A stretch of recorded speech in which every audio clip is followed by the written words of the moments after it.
good, yeah. Just the microphone, right? Yeah. So, this is gonna be a little new today. Okay, I have free time, no one's here, and I don't know how long that's gonna be. Cause apparently okay, you know what? I'm not gonna gripe. I'm not gonna get upset. I'm just gonna get started. So this is what I plan. This is what I plan to do for like maybe 20 minutes, 30 minutes, maybe sometime in after work in my car, maybe, is to get into some reading. I've done this before. I think reading books is better, well, from a handheld book, and more importantly, read out loud, even if it's to yourself. I'm not disregarding audiobooks, but if you get an audiobook, make sure the voiceover has some really good comprehension on the story and how they enunciate the sentences, because that is really important, because writing comprehension is important, or reading comprehension is important. So this is I had a couple Target books recently. One from Michael Crichton, or was it Crichton? I keep forgetting. He explained how to say his name. One from Michael Crichton, and one where based on crime. I was into detective novels lately, and a lot of them are based on crime, of course, murder. And when I Google and look for books based on what's like the most popular crime story or detective based story, and you know what they recommended to me? Helter Skelter. And I'm like, oh, okay. And then I look it up, and then apparently it's based on the Manson murders. OMG. And it turns out it was, and the Michael Crichton book was, both of them were in my local library. So I put a hold on them and I grabbed them just yesterday. So I'm going to read Helter Skelter, a part of it, and see what it is. I'm honestly shocked at how big it is. Looks like it's, what, 400 pages, maybe? Over 500 pages. I don't know if that's the entire thing. Like, there's afterword, there's references, forewords, that type of thing. But, because this is a nonfiction. So, anyways, let me just get right to it. Helter Skelter. So I'm kind of nervous. I'm not used to this. Like, I was looking for detective fiction. I wanted to, hi, yep, Rock Ruff. This is not game based today. This is book based. This is novel based. This is from Vincent Bolewski with Kurt Gentry. A new afterword. This is the 25th anniversary edition. And this is, hi. This is, I don't know what I'm getting myself into. I feel like when I read it, it's gonna trigger my imagination. And apparently YouTube doesn't like it when we say certain things like KILL and MURDER and RAPE. Apparently, they don't like violent things. So let's get right to it. And a woman was murdered, a famous actress named Sharon Tate. So, we all hear about Manson, Charles Manson, but I don't really know the deeper details, or maybe I forgot. Now, you talk about murder. I'm not really into that. I'll watch it. I like watch the documentaries, but I never thought about reading about it. So let's just get right. Okay, so here's the the summary and the jacket behind the jacket. So okay, Helter Skelter. Hopefully I have a voice. Hopefully I have enough breathing for this. So, one of the most baffling murder cases of this century began on the night of August 9th, 1969, with the brutal killing of actress Sharon Tate and four others at her home in the hills above Hollywood. Oh boy. It continued the next night with the equally cold-blooded murder of a Los Angeles supermarket owner and his wife, Leno and Rosemary LaBianca. And if I get the names wrong, I'm sorry. It ended, or so it seemed, with the conviction of Charles Manson and his co-conspirators, 3 young women and a youth known as All-American Boy. Their guilt was proved, but the guts of their stories remain untold. I opened a few pages yesterday, and it looked like transcripts from court. So that kind of makes me nervous. This might take a while. Their guilt was. Oh, I'm sorry. I read that. Seemingly it was murder without purpose, because that happens. Psychopaths. It happens. Sociopaths kill without feeling. Because I felt like it. F the gays. It happens. I might get sarcastic because comedy kind of helps you. Seemingly, it was murder without purpose, committed by... I'm also sucking on a cough drop, so my mouth kind of wet. Scarcely past the age of innocence. Murder which gained the murderers no profit, no aggrandizement, nothing discernible, because it happens, As Vincent Bolowski, the brilliant prosecutor... so the prosecutor read this. In his complicated, fascinating trial explains, it is not necessary to show a motive to get a conviction. It's not. I mean, the motive just can't be no motive. The motive can just be flat out murder. Like, you did it. I mean, the person's dead. You did it.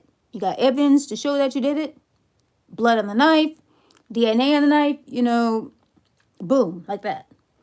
It's not necessary to show a motive to get a conviction. He could not rest, however, until he discovered not only who did it and how, but also why. Why did these young women, refugees from comfortable middle-class families, carry out at least 7 horrible murders at the direction of a small, poorly educated, would-be pop singer of little talent? Was she?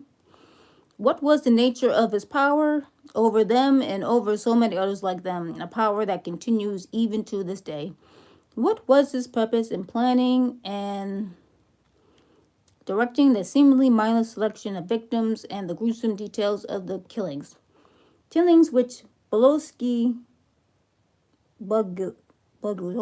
I don't know. Maybe it's Bugalowski? Yeah. Bugalowski. May account for as many as, continue on the back flap. I don't think I can read that. Let me see. Oh, here we go. May account for as many as 35 victims. Why were deaf to pigs? Rise, Helter Skelter, and Pig, written in blood. Oh, wow. At the scenes of the Tate La Bianca murders. Was there, in fact, any reason a pig? Wasn't this, it wasn't racially motivated, was it? Okay, I don't remember, but, the detective work which this story begins. Okay, there we go. I looked up the detective book, and this is what they recommended. So here I am. Intimate inside view of a complex murder trial. As the prosecutor saw it, the revelation of what actually happened at Sharon Tate's house that night. Oh no, can we not? I'm an adult. I'll be okay. The realization of what sort of philosophy the young killers lived by. These elements make a book that is compulsive reading at every level. The Manson case in which... my mouth. The Manson case is the most voluminously documented murder case in legal annals. Legal annals. If there's too much legalese words, I have trouble. It's the longest trial in American history. The jury was sequestered longer than any jury before and since. The case was an interesting press, radio, and television spectacular for more than a year. But until this book, the real story could not be told. And 25 years later, the story reverberates So this is a 1980s story. Record. Can I find out? I'm not sure. I don't think I see the 1974. Huh. The afterwards were 1994. 1974. 1969.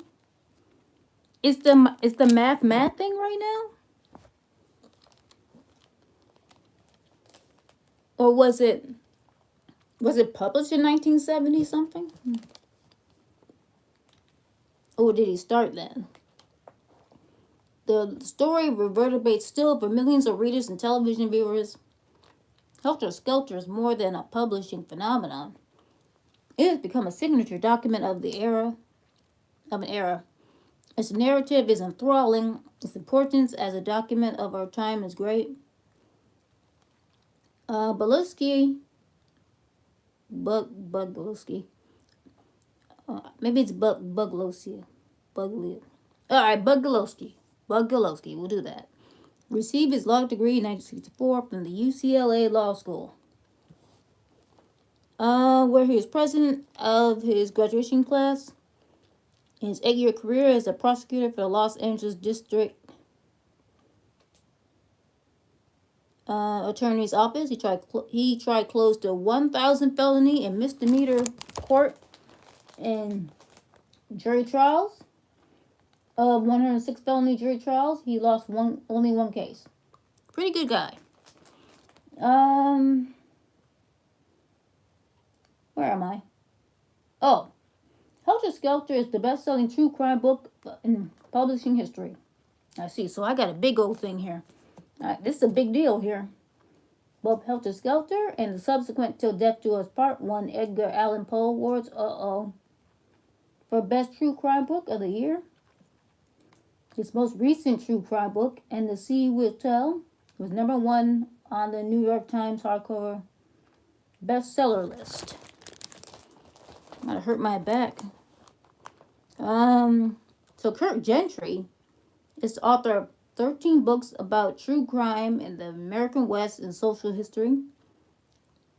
Among them are Frame Up, The Incredible Case of Tom Mooney and Warren Billings, The Last Days of Blake, Great State of California, and J. Edgar Hoover, The Man and the Secrets, which is being made into a major motion picture. He has won 2 Edgar Allan Poe Awards. Born in Colorado, he lives in San Francisco with a view of the bay. Let me grab my water bottle. It's there.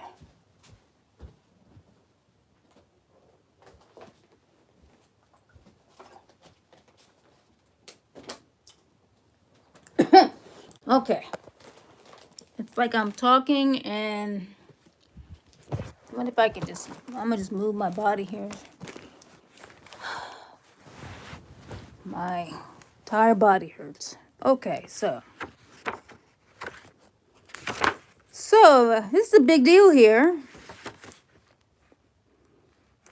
If I get into this book again, it might have to be in my car, or because I don't know how long I'm going to have privacy, and it's going to get worse, I think, around in October.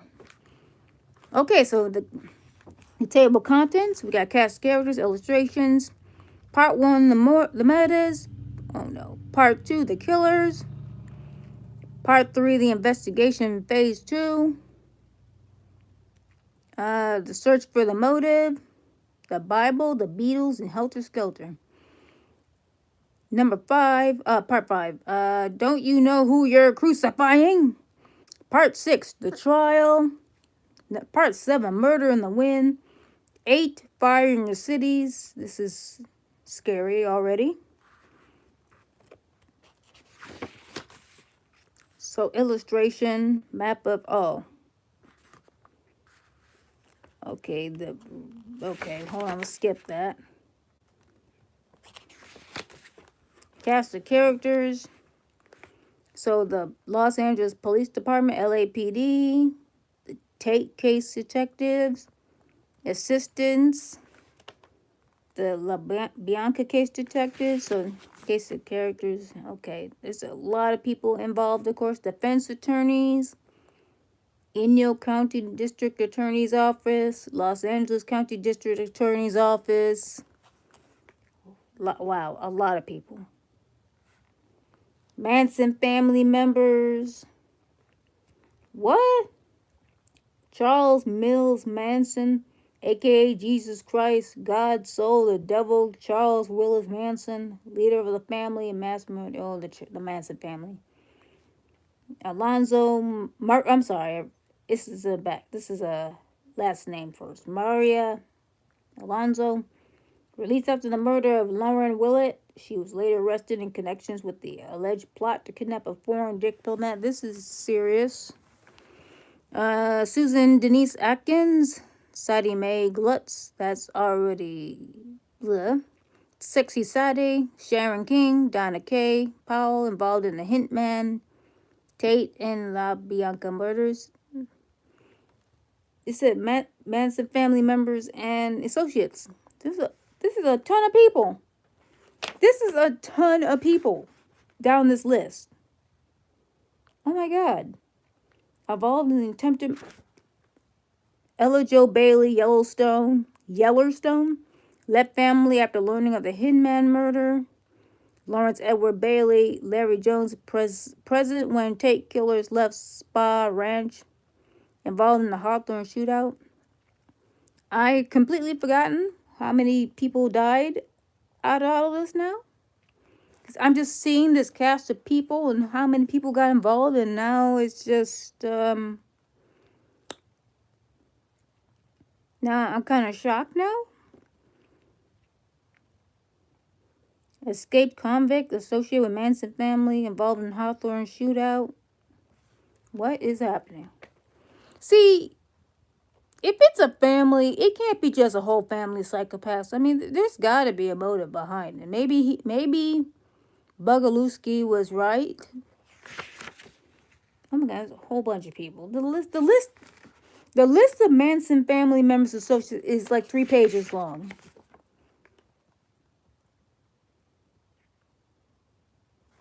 And they live next to the Biancas? La Bianca? Arrested in Barker Ranch raid. Family member involved in Hawthorne shootout. What? Wow. Okay. Part 1, the murders. How does it feel to be one of the beautiful people? The Beatles. Baby, You're a Rich Man. Magical Mystery Tour album. Okay. We finally here. I don't know. I have to like August 16 or 15 to read all this. I don't know if I'm going to have the time. I'd have to be very, very dedicated.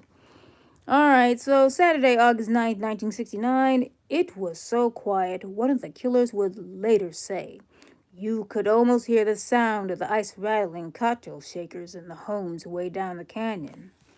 Don't forget, this is Los Angeles, or, in California. The canyons above Hollywood and Beverly Hills, there you go, play tricks with sounds.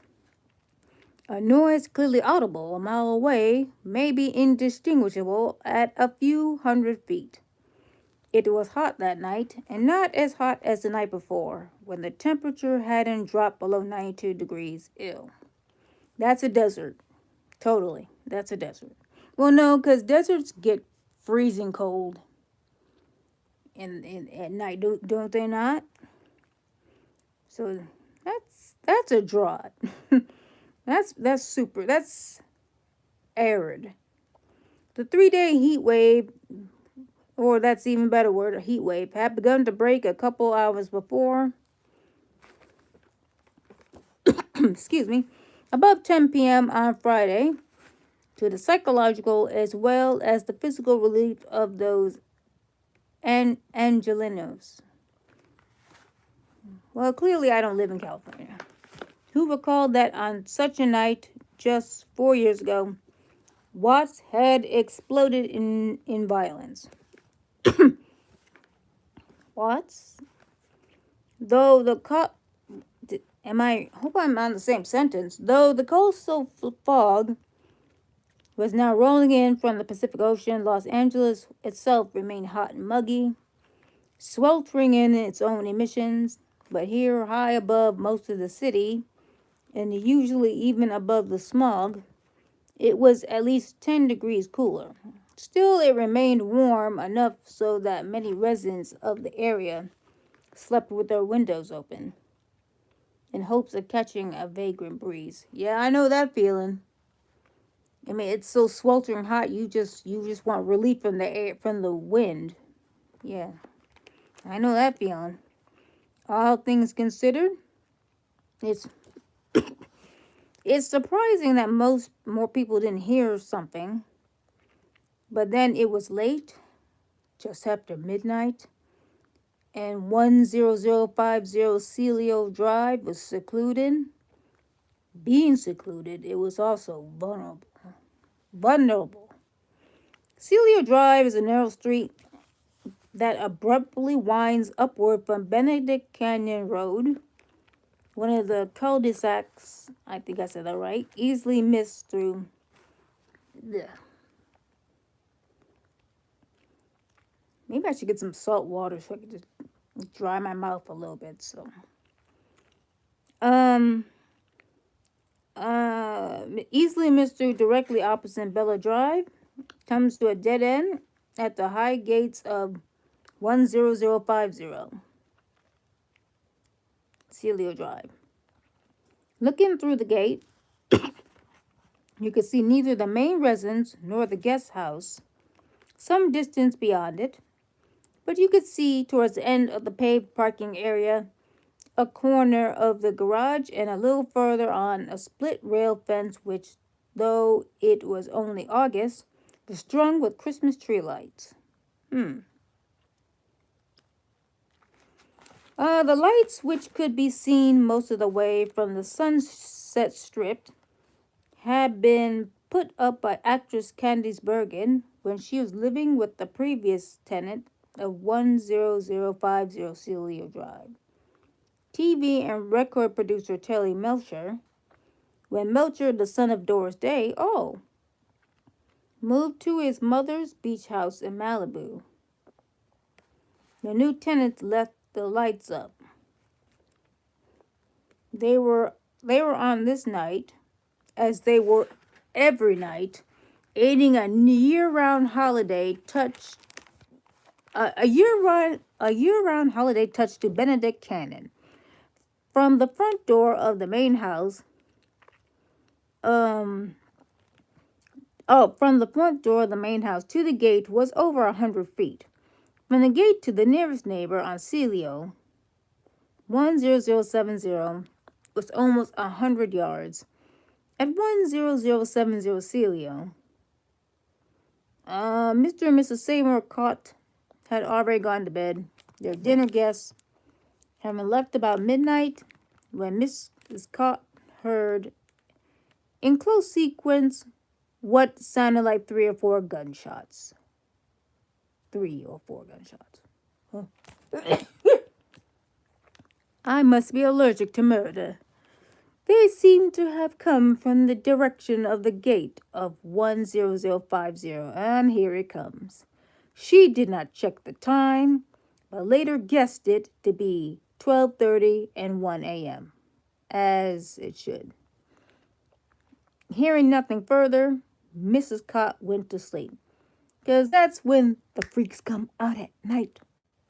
The freaks come out at night. The freaks come out at night. I'm off to bed, she said. So I'm probably not gonna get this done at all. I mean, it's a pretty big book. I don't have time to do every day. Podcasting, however you call it, recording. But I'm gonna see what I can do, and it helps me actually read it. About 3/4 of a mile directly south and downhill from Celio Drive. Tim Ireland was one of 5 counselors supervising an overnight camp out for some 35 children. Oh, God. At the Westlake Schools of Girls. I hope they didn't touch those babies. I better not see no dead kids. No dead kids in these Manson murders. Manson murder. Now, of course, since I'm sucking in a cough drop, it kind of pins down my tongue a bit. So that's why I'm going like blah blah blah. Still can't enunciate correctly. Overnight camp out for some 35 children at the Westlake School for Girls and their girls, which they're often target for sociopaths and psychopaths, killers. The other counselors had gone to sleep, but Ireland had volunteered to stay up through the night. Are the babies asleep? Or maybe he's doing cleaning? I don't know. At approximately 12:40 a.m., he heard what seemed a long distance away. Oh, God. To the north of northeast, a solitary male voice. The man was screaming, "Oh, God. Oh, God. No, please don't. Oh, God. No, no, don't. The scream lasted 10 to 15 seconds. Now, that could be terrifying. It's almost 1 a.m. I'm going to bed. I mean, that sounds kind of cold-hearted, cold-blooded, but, you know, let's be natural. You hear a gunshot and it's screaming outside, you don't want to get involved. Honestly. The scream lasted 10 to 15 seconds, then stopped. The abrupt silence, almost as chilling as the cries of, I'm actually kind of enjoying this. Because I want to know what happens. And that's how it's supposed to work. That's exactly how it's supposed to work. Ireland quickly checked the camp. But I see. Well, it's outside, not inside. There's no man. Everyone's asleep but you. But all the children were asleep. He awoke the supervisor, Rich Sparks. Why you gotta check out what's going on? Okay, so maybe they're the good guys. They'll check and see, make sure there's no danger. Okay, I got you. Unless you're with your spouse might be like, get up, go see what it is, like that, maybe. Who had been bedded down inside the school and telling what he had heard, got his permission to drive around the area to see if anyone needed help. Okay, I got you. All right. Maybe I should take back what I said. But, if it was a gunshot, I'm probably going back to sleep. Yeah, if I hear like an, "Oh, God, help me," yeah, I probably will peek outside a little bit. Okay, I'm not going to lie. So, Ireland took a,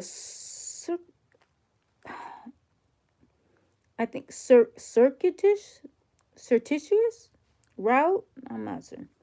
Circuitous route from North Faring Road, where the school was located, south of Benedict Cannon to Sunset Boulevard. Oh no. West of Beverly Glen. And northward back to the school. He observed nothing unusual, though he did hear a number of dogs barking. Okay. There were other sounds in the hours before dawn than Saturday. The prosecutor wrote this, though, like a narrative. Though he did hear a number of the dogs barking, there were other sounds in the hours before dawn that Saturday. Emmett Steele, 9951 Beverly Grove Drive. I feel like I'm doxing someone. Was awakened by the barking of his two hunting dogs. Oh, as they do. They know danger. They smell it. They know that danger. The pair usually ignored ordinary sounds, but went wild when they heard gunshots. Steele went out to look around, but finding nothing out of the place, returned to bed. He estimated the time as between 2 and 3 a.m. And then his gunshots around that late in the morning. I think first it started at 1. Now we're at 2 and 3 a.m. What is going on?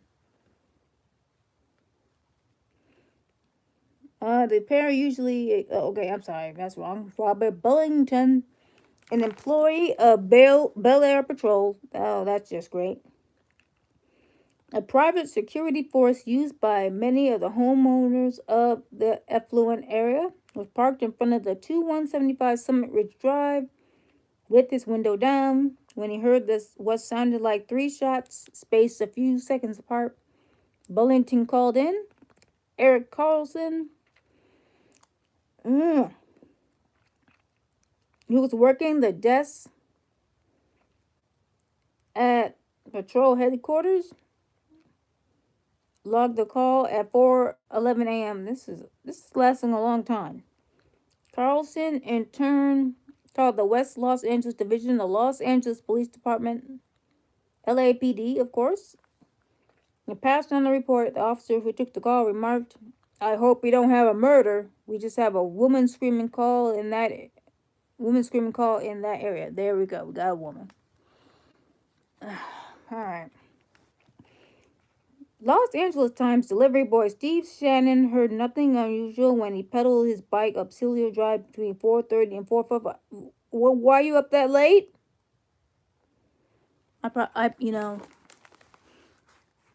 Probably. I probably have. I mean, some of us are up. Okay, you know what? Yeah, some of us are up to get ready for work, but that early for delivery? And this is 1960 something, so this is probably a kid on his bike delivering newspapers. Yeah, this is not like this is not like your UPS. I mean your US Postal Service. Postal Service. Like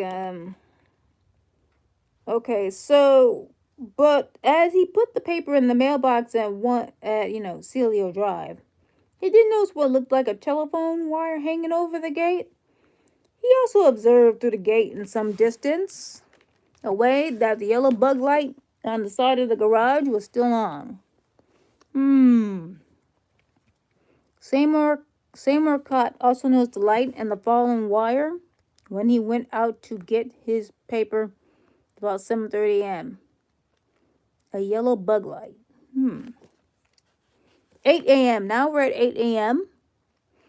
Winifred Chapman got off the bus at the intersection of Santa Monica and Cannon Drive. A light-skinned black in her mid-50s, Mrs. Chapman was a housekeeper at Celio. And she was upset because, thanks to LA's terrible bus service, she was going to be late to work. It happened. Gotta wait 30 minutes to an hour, you know what I'm saying? Weird people on the bus, you know. Gotta transfer.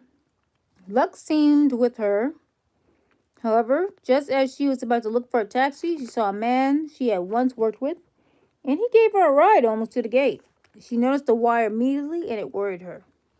In front and to the left of the gate, so everyone's noticing this this wire on the gate. A bug light. A fallen wire. In front and to the left of the gate, not hidden but not conspicuous either, was a metal pole on the top of which was the gate control mechanism. When the button was pushed, the gate swung open. There was a similar mechanism inside the grounds, both being positioned so a driver could reach the button without the grounds. Inside the grounds, both being positioned so a driver could reach the button without having to get out of the car. Because of the wire, Miss Chapman thought the electricity might be off, but when she pushed the button, the gate swung open. Taking the Times out of the mailbox, she hurried Times as in the newspaper. She walked hurriedly onto the property, noticing an unfamiliar automobile in the driveway, a white Rambler, parked at an odd angle. Oh no. But she passed it and several other cars near the garage without much thought. Just another day. We're not thinking about murder. Just another day. Which is sad. I mean, you don't think about something being like suspicious. You don't think about something sus. Like, I wonder if someone got hurt. Um, but she passed it, and several other cars near the garage without much thought. Overnight guests weren't that uncommon. Someone had left the outside light on all night, and she went to the switch at the corner of the garage and turned it off. At the end of the paid parking area was a flagstone walkway mm, that made oh shoot. How did I do that? I just lost my way. Okay, and at the end of the paid parking area was a flagstone walkway that made a half circle to the front of the main door. She turned right before coming to the walk, however, going to the service porch entrance at the back of the residence. This is the funny thing about detective fiction. I mean, not detective. This is not fiction. This is not fiction. Detective drama, I guess. You just going about your business. And that's the scary thing about murders, crime, or whichever. You don't expect it to happen near you or on you. You don't expect to get like carjacked. You don't expect to get robbed. You don't expect someone to pull a gun on you. That's what makes it so traumatizing. So you're just going about your business. You don't expect your car to shut off on you in the middle of the night. And you take everything for granted. That's why it's terrifying. You don't expect to get stabbed in the back on on your transit. That's probably too soon. I'm probably not supposed to be talking about that, but anyways, that's how it is. That's why it's fearful. Um, she turned right before coming to the walk. Wait, actually, let me get back to it. At the end of the paid parking lot area was a flagstone walkway that made a half circle to the front door of the main house. She turned right before coming to the walk, however, going to the service porch entrance at the back of the residence. The key was secreted. It looked like secreted, as in take out or something like that. I think that's what it means. On the rafter above the door. Taking it down, she unlocked the door and went inside, walking directly to the kitchen. There's a lot of words you see, but you probably never heard, like audibly, you know. So even if you see, you might not know how to say it out loud. So so that's another reason why you want to read or talk more. And another good way to hear other people read books. Um, or look it through a dictionary, go through pronunciations. Uh, Taking it down, she unlocked the door and went inside, walking directly to the kitchen where she picked up the extension phone. It was dead. And mind you, there was no cell phones back then. We had the wire phones. Oh, them wire phones, yep. Probably hanging on the wall, too. Probably. Thinking that she should alert someone that the line was down, she proceeded through the dining room towards the living room. I feel like she's just gonna find something and then go like, you know what I'm saying? Just like every movie. Just like every movie.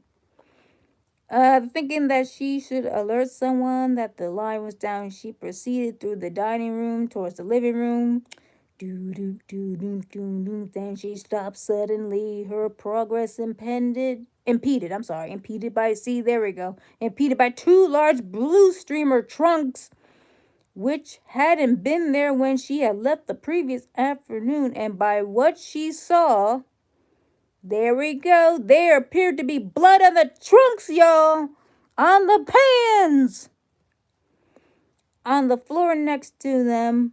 And on two towels in the entryway. Now there's stuff on the floor. Clothes on the floor. Ain't that sus? She couldn't see the entire living room. Wait, why? Oh, the long couch, cut up the area in front of the fireplace. What is going on here? But everywhere she could see. So the black lady is going to be the alert here. The black lady is going to find something And then she's going to alert the police. Is that what's going on here? Of course, right? So, Miss Winifred, our girl Winifred, going to go find something here. The front door was ajar. See, that's already suspicious. Okay, so we got a couch in front of the fireplace. That's already weird. Looking out, she saw several pools of blood. Oh, God. Looking out, she saw several pools of blood on the flagstone porch. And farther on the lawn, she saw a body. A body has been discovered. Screaming! She turned and ran back through the house, leaving the same way she had come in, just like a Hollywood film, y'all. Running down the driveway, changing. Don't get hit by a car, baby. Running down the driveway, changing her course so as to reach the gate control button. Oh, she's not even out the street yet. Okay. In doing so, she passed on the opposite side of the white Rambler, seeing for the first time that there was a body inside the. Oh God, there's a body in the car too, in the Rambler truck. Once outside the gate, she ran down the hill to the first house, 10070, ringing the bell, pounding on the door. Wake up! I need you to call the police, please. When the knots didn't answer, she ran to the next house. The next house. Well, I'm technically right. Next house, 10090, banging on the door, screaming, murder, death, bodies, bleeding. Blood, actually. 15-year-old Jim Ossen was outside warming up the family car. It was Saturday, and a member of Law Enforcement Unit 800 of the Boy Scouts of America. Wait, what? Oh. Wait. In the Boy Scouts? Law Enforcement Unit? In the Boy Scouts? I wouldn't know. I wouldn't know. So, where he's scheduled to work. Wait, I'm sorry. He was waiting for his father, Ray Asen, to drive him to the West Los Angeles division of the LAPD, where he was scheduled to work on the desk.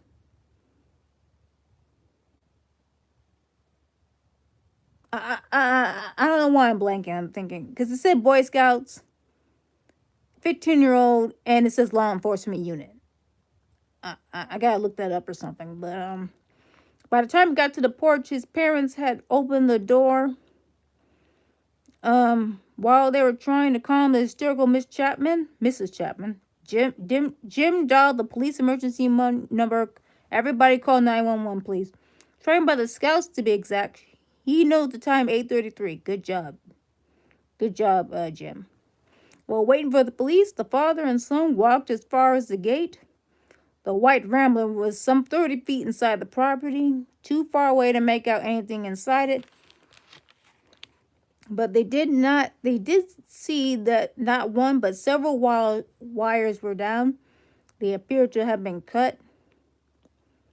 Wires where, though? Trying to make anything inside it. Returning home, Jim called the police a second time. Some minutes later, a third. There is some confusion as to exactly what happened to the calls. The official police reports only states at 09:14 hours, that's in the morning. West Los Angeles units 8L5 and 8L62 were given a radio call, code 2, possible homicide at Celio Drive. The units were one-man patrol cars. Officer Jerry Jones DeRosa driving 8L5 arrived first, light flashing, sirens blaring. DeRosa began interviewing Miss Chapman, but had a difficult time of it. Not only was she still hysterical, she was vague as what she had seen: blood, bodies, every place. Except, madam, I think you just saw 2 bodies. I think you just saw 2, right? A lot of blood, but just 2 bodies, though, right? And it was hard to get the names and relationships straight. Polanski, Altabelia, Frykowski. Ray Asen, who knew the residents of Seattle, stepped in. The house was owned by Rudy Altabelli. He was in Europe, but had hired a caretaker, a young owner. I'm sorry. No. Hold on. A young man named William Garrison, who's the caretaker that looked after the place. Garrison lived in the guest house to the back of the property. Altabelli had rented the main residence to Roman Polanski, the movie director, and his wife. The Polanskis had gone to Europe, however, in March, and while they were away, two of their friends, Abigail Folga and Wojtek Frykowski, had moved in. Miss Polanski had returned less than a month ago, and Frykowski and Folger were staying on with her until her husband returned. Miss Polanski was a movie actress. Her name was Sharon Tate. There she is. So Miss Polanski is the wife of Roman Polanski. All right, question by DeRosa. Oh, speaking of DeRosa, there's an asterisk here.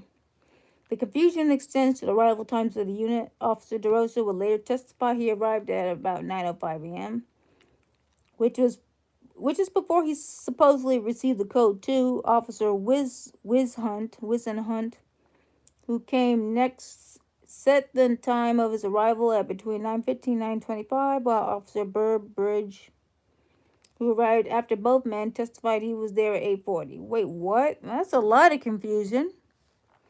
Anyways, question by DeRosa. Miss Chapman was unable to say which, if any, of these people were the two bodies she had seen. No, I don't think she saw anybody. She just saw a body and ran off and just started slamming on doors. To the name she added still another, that of Jay Sabering, a noted men's hairstylist and a friend of Miss Polanski's. Oh, are they showing pictures? I guess. She mentioned him because she remembers seeing his black Porsche with the other automobiles parked next to the garage. Getting a rifle from a squad car, DeRosa had Miss Chapman show him how to open the gate. Walking cautiously up the driveway to the Rambler, he looked in the open window. There was a body inside. In the driver's seat, but slumped towards the passenger side. Male, Caucasian, reddish hair, plaid shirt, blue denim pants. Both shirt and pants drenched with blood. He appeared to be young, probably in his teens. Oh, God. Okay. About the time Unit 8L62, driven by Officer William T. Wisenhunt, pulled up outside the gate, DeRosa walked back and told him he had a possible homicide. Yep. DeRosa also showed him how to open the gate, and the two officers proceeded up the driveway. DeRosa still carrying his rifle, Wisenhunt a shotgun. As Wisenhunt passed the Rambler, he looked in, noting that the window on the driver's side was down and both lights and ignitions were off. The pair then checked out the other automobiles and, finding them empty, searched both the garage and the room above it. Still no one. The third officer, Robert Burbridge, caught up with them. As the three men reached the end of the parking lot, they saw not one, but two inert forms on the lawn. Uh-oh. From a distance, it looked like mannequins that had been dipped in red paint, then tossed haphazardly. There we go. Shoo! Haphazardly on the grass. They seemed grotesquely out of place on the well-cared for lawn, with its landscape shrubbery, flowers, and trees. To the right was the residence itself, long, rambling, looking more comfortable than ostentatious. The carriage light outside the main door shining brightly. Farther on, past the south end of the house, they could see a corner of the swimming pool, shimmering blue-green in the morning light. Off to the side was a rustic wishing well. To the left was a split rail fence intertwined with Christmas tree lights still on. And beyond the fence was a sweeping panoramic view that stretched all the way down from downtown Los Angeles to the beach. Out there, life was still going on. Here it had stopped. The first body was 18 to 20 feet past the front door of the residence.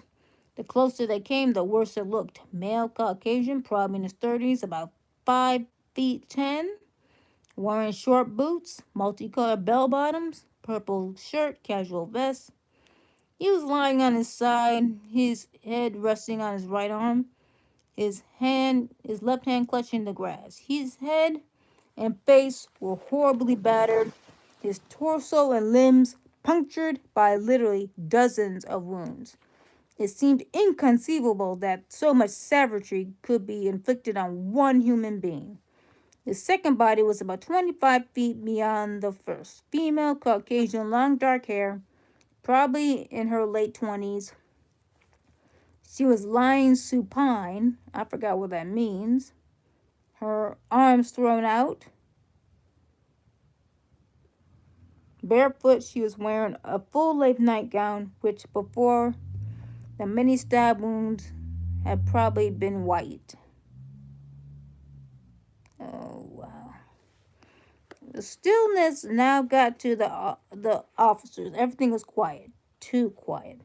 The serenity itself became menacing.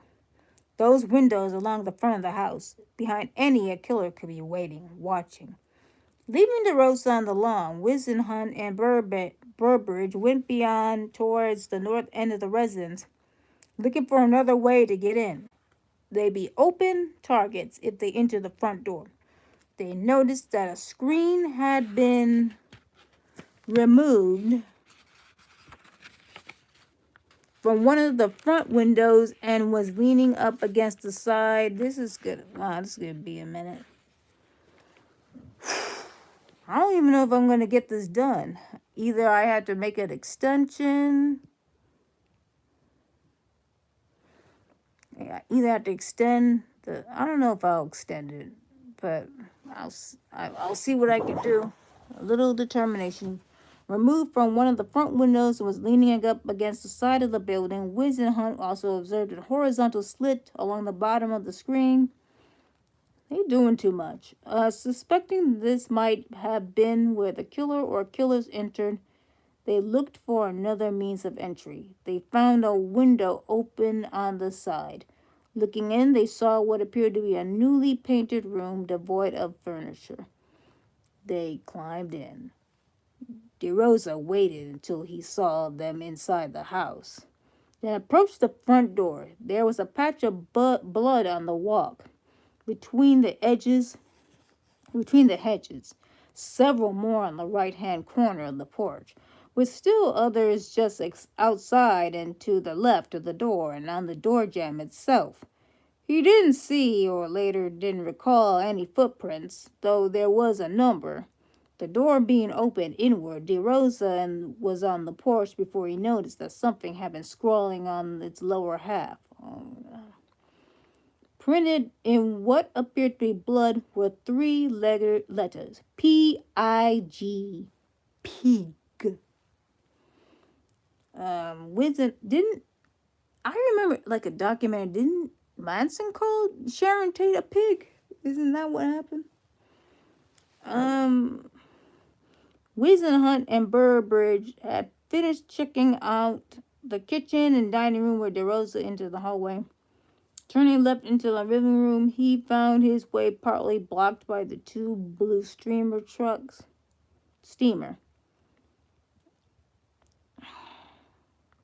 The steamer trunks. Did I say truck? Trunks. It appeared that they had been standing on end, then knocked over, as one was leaning against the other.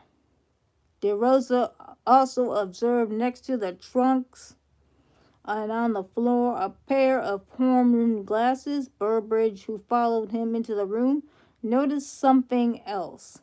On the carpet to the left of the entrance was 2 small pieces of wood. They looked like pieces of a broken gun grip. They have arrived expecting 2 bodies, but had found 3. They were now looking for not only for more death, but some explanation. A suspect, clues. The room was light and airy. Desk, chair, piano. There's something odd. In the center of the room, facing the fireplace, was a long couch. Draped over the back was a huge American flag. On the couch, not until they were almost to the couch did they see what was on the other side. Oh, God. She was young, blonde, very pregnant. She lay on her left side directly in front of the couch, but her legs tucked up towards her stomach in a fetal position. She wore, oh God, she had her clothes off. She wore a flowered bra and matching bikini panties. Oh no. But the pattern was almost indistinguishable because of the blood, which looked as if it had been smeared over her entire body. A white nylon rope was looped around her neck twice. She got the worst of it. One end extending over a rafter in the ceiling, the other leading across the floor to still another body, that of a man, which was about 4 feet away. What is happening here? The rope was also looped twice around the man's neck. The loose end going under his body, then extending several feet beyond. A bloody towel covered his face, hiding his features. He was short, about 5'6". This is a young man, and was lying on his right side, his hand bunched up near his head as if still warding off blows. His clothing, blue shirts, white pants with black vertical strips. So there's 5 bodies now? White pants and with black vertical strips. White modish belt, black boots, was blood drenched. Now, none of the officers thought about checking either body for pulse, as with the body in the car and the pair on the lawn. 1, 2, 3, 4, 5. That's 5 now. It was so obviously unnecessary. I mean, yeah. Body in the car, body in the lawn, body in the house. This is direct murder. Although DeRosa, Weisenhunt, and Burbridge were patrolmen, not homicide detectives, each at some time in the course of their duties, had seen death. But nothing like this. 10050 Celio Drive was a human slaughterhouse, right? Shaken, the officer fanned out to search the rest of the house. There was a loft above the living room. DeRosa climbed up the wooden ladder and nervously peeked over the top, but saw no one. A hallway connected the living room with the south end of the residence. There was blood in the hall in 2 places. To the left, just past one of the spots, was a bedroom. Man, blood everywhere. The door of which was open. The blankets and pillows were rumpled and clothing strewn about as if someone, possibly the nightgown-clad woman on the lawn, had already undressed and gone to bed before the killer or killers appeared. It was a bedroom. Okay, oh yeah, okay, I figured it out now. Sometimes I go too fast and I kind of don't absorb the details. Sitting atop the headboard of course, when you see a huge book like this, you can't help but rush sometimes, thinking, I got to get to the next page. I got to get through as much as possible because this isn't my book and I got to take it back. How long this is going to take me to read all of this, I don't know. It looks like a whole bunch. And holy moly, I just found the price of this book. It's almost $30. So there's no telling how long, when they got this book. It could have been, it could have been like, what do you call it? A donation from a person, So you never know. In Canada, it's like $40. So, okay. What What time is it? 3:30. Is it lunchtime? 10. Let's see. 11, 12, 1, 2, 3. I think just about. I don't want to eat too late. Okay. So where were we? There was no blood in this room, not any evidence of the struggle. Oh, wait. I think I went ahead a little bit.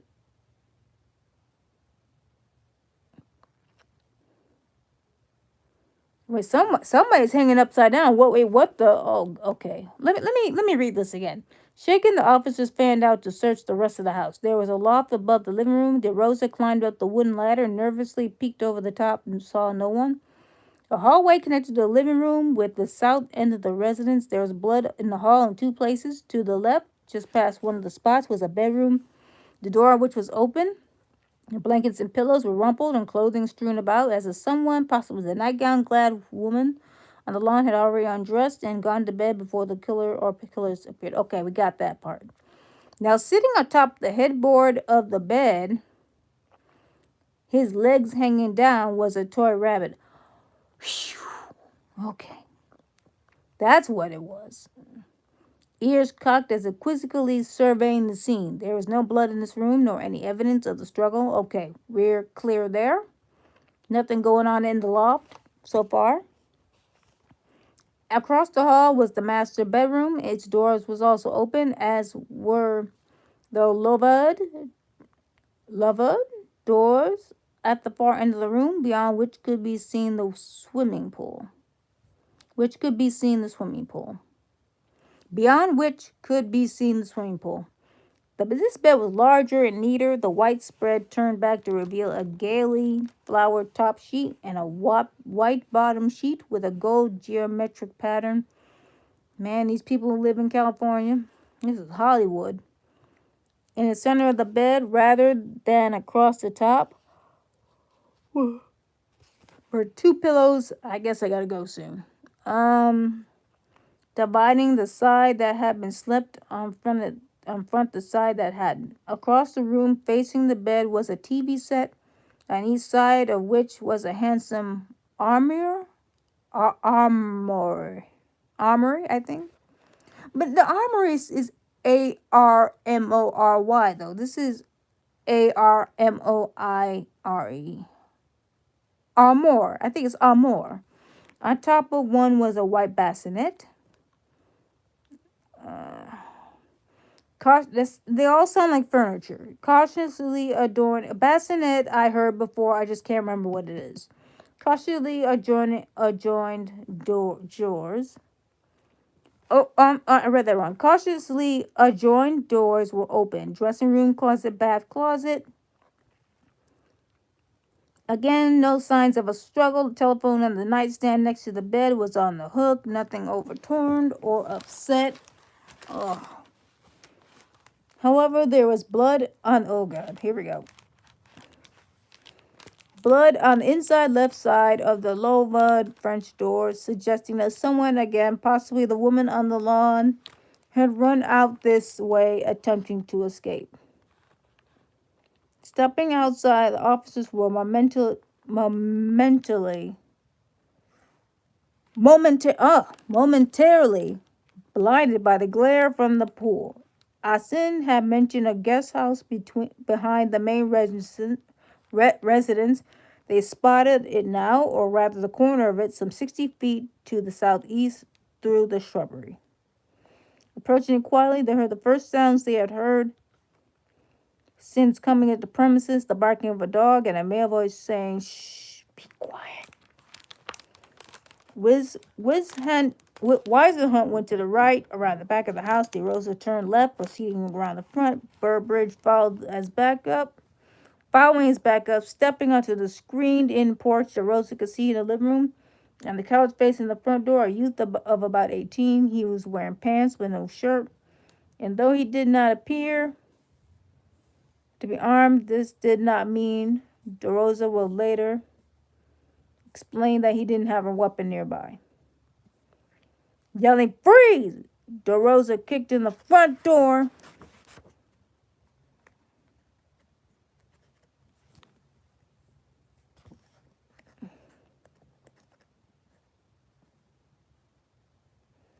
Let me read that again. He was wearing pants but no shirt. And though he did not appear to be armed, this did not mean, DeRosa would later explain, that he didn't have a weapon nearby. Okay, of course, that makes sense. Gotta be sus. You gotta make sure, right? Startled, the boy looked up to see one. Then moments later, 3 guns pointing directly at him. Christopher, oh God, Altabelle's large Weimaraner. Oh, no, baby, no! No, baby, no. Charles, they would attack you? They're guard dogs? Charles Weisenhunt chomping the end of his shot. Baby, no, please. Weisenhunt slammed the porch door on his head. You did what now? Slammed the porch door on the dog's head? Slammed the porch on his head, then held him trapped there until the youth called him on. As to what they happened, there are contrary versions. Oh God. The dog's good. The dog's okay, yeah. The youth who identified a Weim attacked the police officer. Well, why not? I guess they probably chompy. I guess they probably stubborn too. The youth who identified himself as William Garrison, the caretaker, would later state that the officers knocked him down, handcuffed him, yanked him to his feet, dragged him outside until long, then knocked him down again. Wait, what? DeRosa would later be asked, Ari Garretson, did he fall or stumble to the floor at any time? He may have. I don't recall whether he did or did not. I probably should state. Question, did you direct him to lay on the ground outside? Okay, Garrison's the caretaker, so DeRosa is questioning Garrison. Okay, did you direct him to lay on the ground outside? Answer, I directed him, yes, to lay on the ground, yes. Question, did you help him to the ground? A. Answer, no, he went down on his own. Garrison kept answering, what's the matter, what's the matter? One of the officers replied, we'll show you, and pulling him to his feet. DeRosa and Burbridge escorted him back to the path towards the main house. Why are you blaming Garrison? That's the caretaker, right? I mean, and you're in another area of the house. You're in another house, right? You're on the back of the house. Like the main house, right? Weisenhunt remained behind looking for weapons and bloodstained clothing, though he found neither. He did notice many small details of the scene. One at the time seemed so insignificant that he forgot until later questioning brought it back to mind. If you're going to be suspicious of someone of murder or not knowing what's going on in your neighborhood, could you not push me down and drag me down, please? Just ask me questions. I know the dog bit your gun, but come on now. Like, don't put it out on me. Don't push me on the ground. If you want to say put your hands on behind your back or up in the air, then just say so, okay? I don't want to get shot. I hear that hurts pretty bad. So,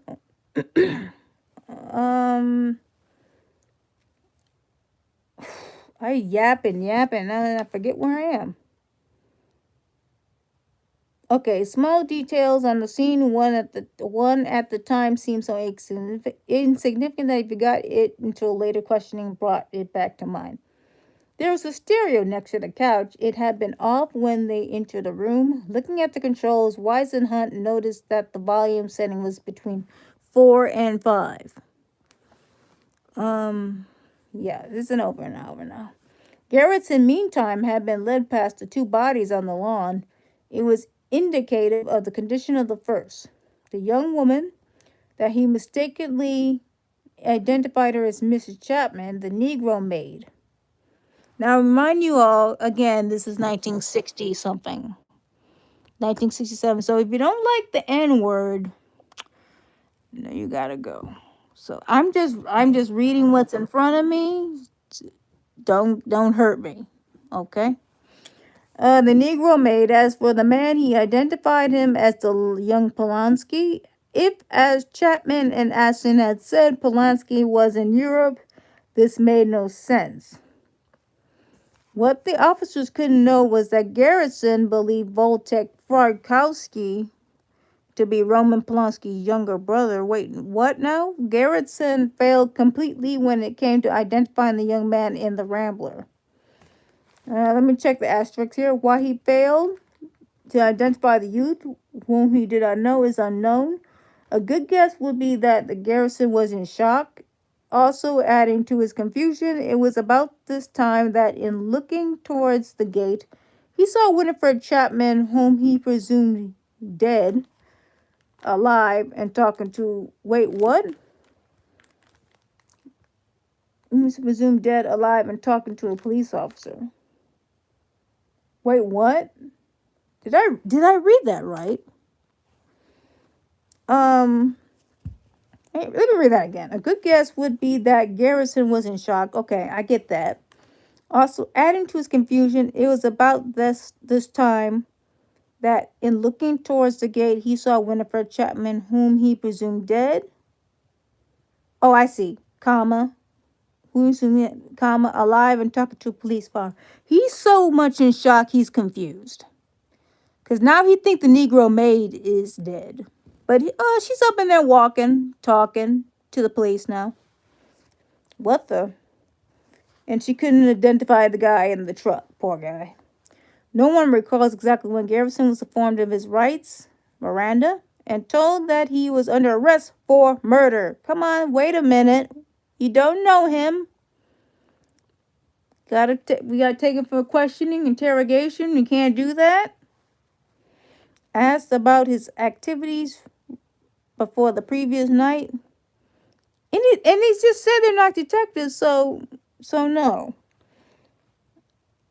Asked about his activities the previous night, he said that although he had remained up all night, he would be writing letters and listening to records, he had neither heard or seen anything. His highly unlikely alibi, his vague, unrealistic replies, and his confused identification of the bodies led the arresting officers to conclude that the suspect was lying. Okay, I guess I get that.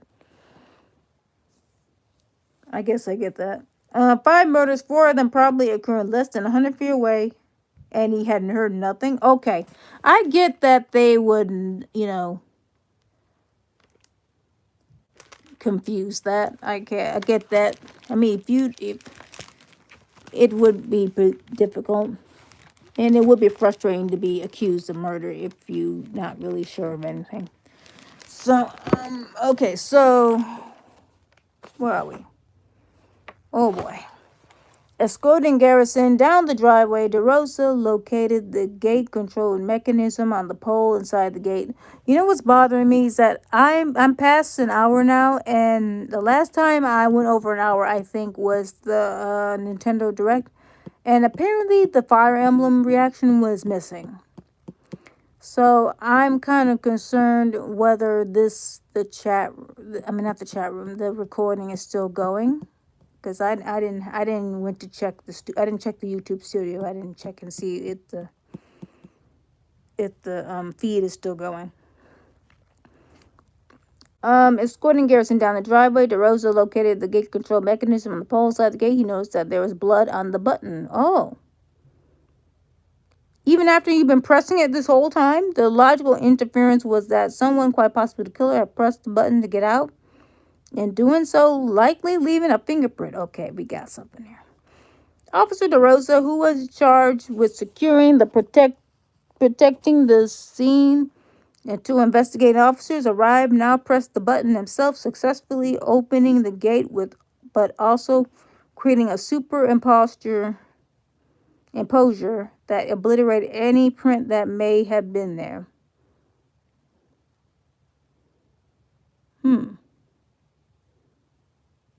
Later, DeRosa would be questioned regarding this. Was there some reason why you placed your finger on the bloody button that operated the gate so that I could go through the gate? Question. And that was intentionally done? Answer: I had to get out of there. Who is he called? I think Garrettson. So there was blood on the fingerprint and okay. Killer pressed the button to get out. So likely securing and protecting the scene until investigating officers arrived. Now press the button himself.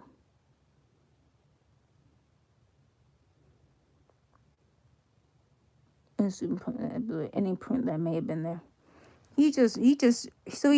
DeRosa just removed the print possibly. He just pressed it again. Oh, DeRosa was questioned by the investigating officers. Oh, okay. I got that mixed up. All right. So DeRosa said, so I can go through the gate, and then he said I had to get out of there. It was 9:40. DeRosa called in reporting 5 deaths and a suspect in custody. While Burbridge remained behind at the residence awaiting the arrival of the investigation officers, DeRosa and Weisenhunt drove Garrison to the West Los Angeles police station for questioning. There we go. Another officer took Mrs. Chapman there also, and she was so hysterical she had to be driven to the UCLA Medical Center and given sedation. In response to DeRosa's call, 4 West Los Angeles detectives were dispatched. All right, we got the detectives finally.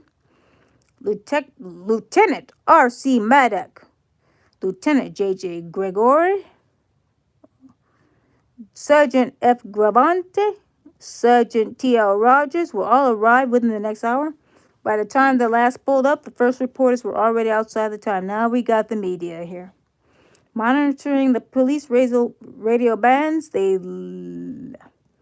oh, that looked weird. They had picked up the report of 5 deaths. It was hot and dry in Los Angeles, and fire was a constant concern, especially in the hills, where within minutes lives and property could vanish in an inferno. Someone apparently presumed the 5 people had been killed in a fire. Wait, what? Jay Sebring's name must have been mentioned in one of the police calls because a reporter phoned his residence and asked his butler, Amos Russell, if he knew anything about the deaths by fire. Russell called John Madden, president. John Madden?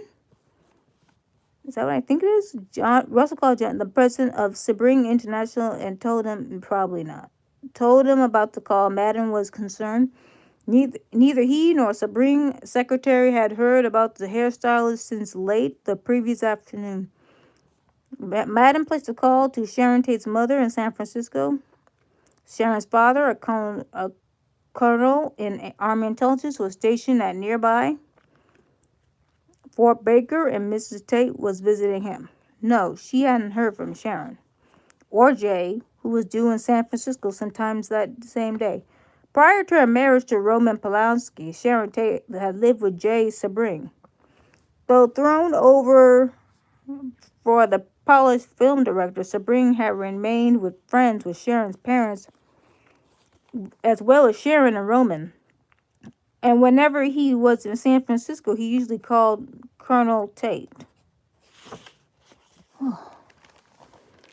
When Madden hung up, Mrs. Tate called Sharon's number. The phone rang and rang, but there was no answer. It was quiet inside the house. Though anyone who called got a ring-ring signal, the phones were still out. Officer Joan Granado, a forensic chemist with SID, the Scientific Investigation Division of LAPD, now that's what I'm talking about, was already at work, having arrived around 10 a.m. It was Granado's job to take samples from wherever they appeared to be blood. Usually on the murder case, Granado would be done in an hour or 2. Not today. Not on 10050 Celio Drive. Oh boy. Mrs. Tate called Sandy Tennant, a close friend of Sharon and the wife of William Tennant, Roman Pulowski's business manager. No, neither she nor Bill had heard from Sharon since late the previous afternoon.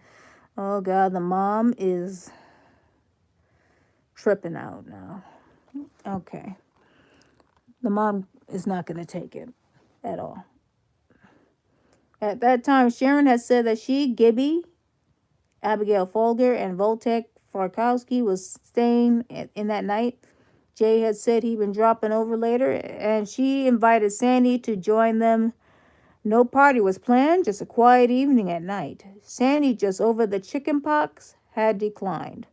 Wow, chicken pox. Old school chicken pox. What, like Mrs. Tate, she had tried to call Sharon that morning but had received no answer. Sandy assured Mrs. Tate that there was probably no connection between the report of the fire and Celio Drive. However, just as soon as Mrs. Tate hung up, Sandy put in a call to her husband's tennis club and had him paged. Wow.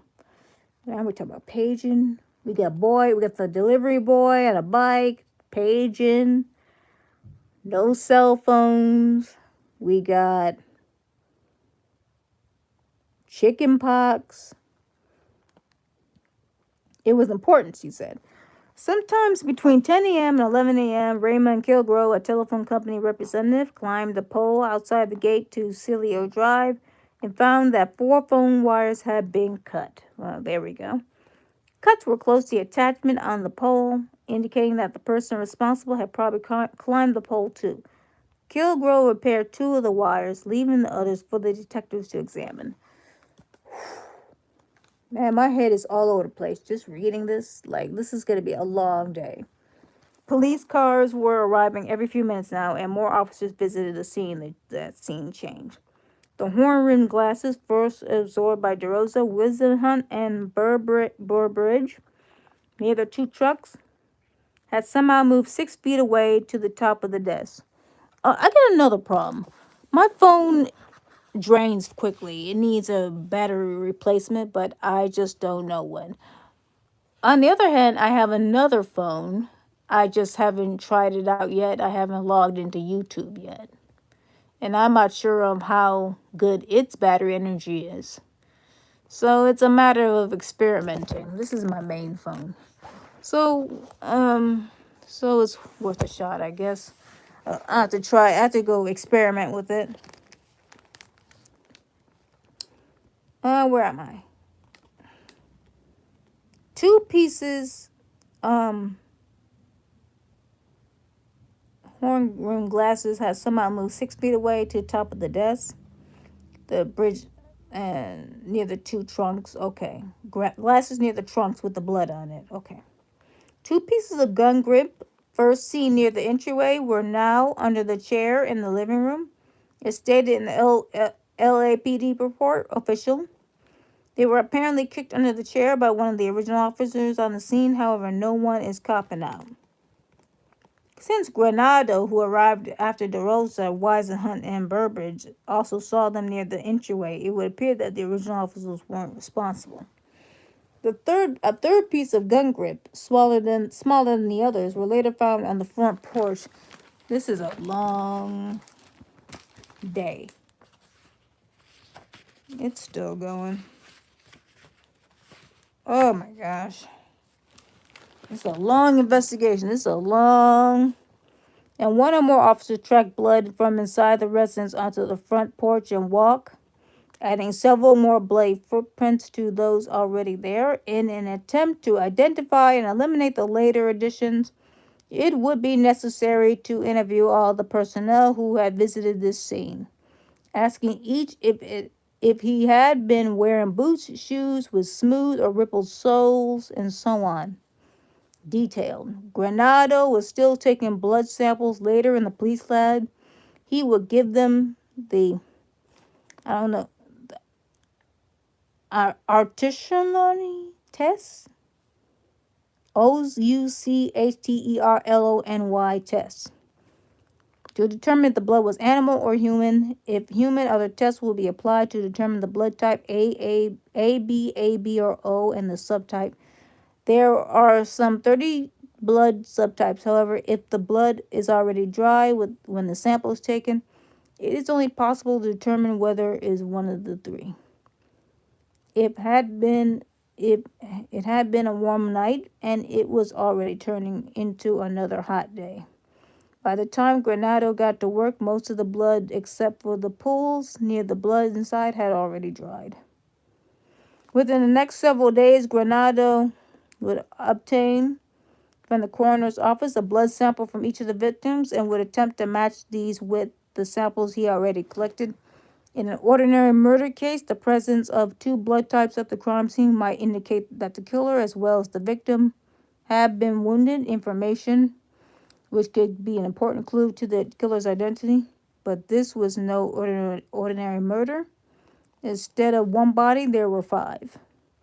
There was so much blood, in fact, that Granada overlooked some spots. On the right side of the front porch, as approached from the walk, there were several large pools of blood. Granada took a sample from only one spot, presuming, he later said, all were the same. Just to the right of the porch, the shrubbery appeared broken, as if someone had fallen into the bushes. Blood splatters there seemed to bear this out. Granado missed those, nor did he take samples from the pools of blood in the immediate vicinity of the two bodies in the living room, or from the stains near the two bodies of the lawn. Presuming he'd later testify that they belonged to the nearest victims. Oh, God. And he began samples from the coroner anyway. He cut corners a little bit. Probably shouldn't do that. Took a total of 45 blood samples, and it still was a whole lot. So he cut corners because there were 5 bodies instead of 1. And he thought that some blood stains were the same. And, guess he wasn't used to it maybe. Because this was a breakthrough in murders. It was widely known and talked about. So I guess it was a little ahead.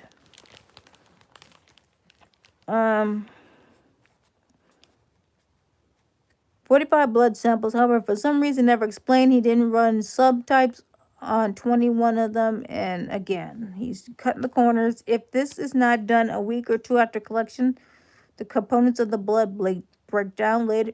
When an attempt was made to recreate the murders, these omissions would cause many problems. There we go. Just before noon, William Tennant arrived still dressed in tennis clothes and was escorted through the gate by the police.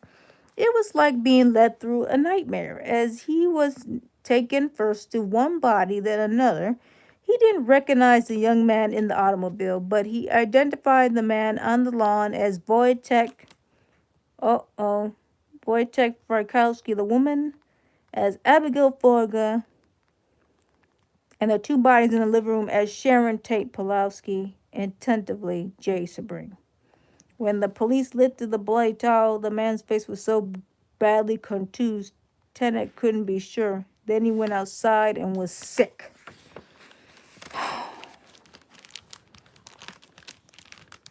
When the police photographer finished his work, another officer got sheets from the linen closet and covered the bodies. They didn't even get the stretchers yet, y'all. They didn't get the ambulance yet. Unless I missed something. No, they picking up the bodies, huh? Beyond the gate, the reporters and photographers now numbered in the dozens, with more arriving every few minutes. Police and press cars so hopelessly jammed Celio Drive that several officers were detailed to try and untangle them. As Tennant pushed through the crowd, clutching his stomach and sobbing, the reporters hurled questions at him. Is Sharon dead? Were they murdered? Has anyone informed Roman Pulowski? He ignored them, but they read the answers on his face. Not everyone who visited the scene was as reluctant to talk. It's like a battlefield up there. Police Sergeant Stanley Clorman told reporters, his features grim with the shock of what he had seen. Other officers, let me read this. Hold on. Another officer, unidentified, said it looked ritualistic. This single remark providing the basis for an incredible amount of bizarre speculation. Now we got the news, y'all. This is crazy. When they say it's incredibly shocking or it's like a war. And I think about today where we're getting mass shootings, and even if it's like local violence, like maybe in a store or in your house, like beat ups in the house. and something like the not well, it is the Tate murders, but I was gonna say the Manson murders. It's something out of this world and something uh, like um unprecedented, I guess. Something not seen before, and it was famous on TV and radio and all sorts of media. And then it just seems like if it was done today, it wouldn't be nothing. It wouldn't be surprising. It's pretty sad, really. And I feel like, and then if this sickens you, you have to imagine what law enforcement is going through and what the people in the hospital are going through, the coroners, the people in the lab, what they have to go through watching young people getting hurt and killed. And well, this is about murder. I probably should just say MURDER. And, like the shock waves from an earthquake, news of the murders spread. Here we go. Here we go, everybody. 5 slain in Bel Air, read the headline on the first AP Associated Press, everybody. 1960. First AP Wire story. Though sent out before the identity of the victims had become known, it correctly reported the location of the bodies, that the telephone lines had been cut, and the arrest of the unnamed suspect. There were errors. One, to be much repeated, that one victim had a hood over his head. A hood? LAPD notified the Tates, John Madden, who in turn notified Sabrina's parents, and Peter Folger, Abigail's father. I can't imagine. Abigail's socially prominent parents were divorced. Her father, chairman of the board of the A.G. Folger Coffee Company, lived in Woodside. Her mother, Inez Mia Folger, in San Francisco. However, Mrs. Folger was not at home, but in Connecticut visiting friends following a Mediterranean cruise. She is going to get the news of her life. And Mr. Folger reaching her there. She couldn't believe it. She had talked to Abigail at about 10 that previous night. Both mother and daughter had planned to fly to San Francisco today for a reunion, Abigail having made a reservation on the 10 a.m. United flight.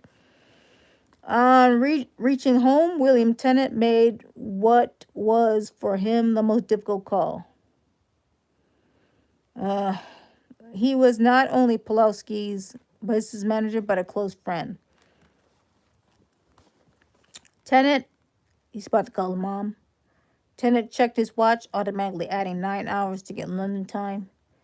Though it would be late in the evening, he guessed that Polanski might still be working.